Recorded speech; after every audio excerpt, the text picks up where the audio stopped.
Thủ tướng cũng giao Bộ Tài chính chủ trì việc nghiên cứu, đề xuất mở rộng đối tượng giảm thuế VAT áp dụng trong 6 tháng cuối năm 2025 và năm 2026, báo cáo Chính phủ trước ngày 15 tháng 3 năm 2025. Trong công điện số 22 ngày 9 tháng 3, Thủ tướng Chính phủ yêu cầu Bộ Tài chính chủ trì phối hợp với các bộ, cơ quan, địa phương xây dựng nghị định gia hạn thời hạn nộp thuế giá trị gia tăng VAT, thuế thu nhập doanh nghiệp, thuế thu nhập cá nhân và tiền thuê đất trong năm 2025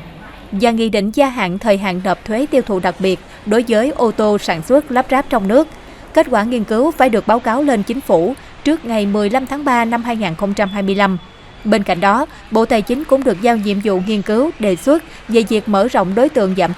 giảm thuế VAT áp dụng trong 6 tháng cuối năm 2025 và năm 2026, báo cáo Chính phủ trước ngày 15 tháng 3 năm 2025.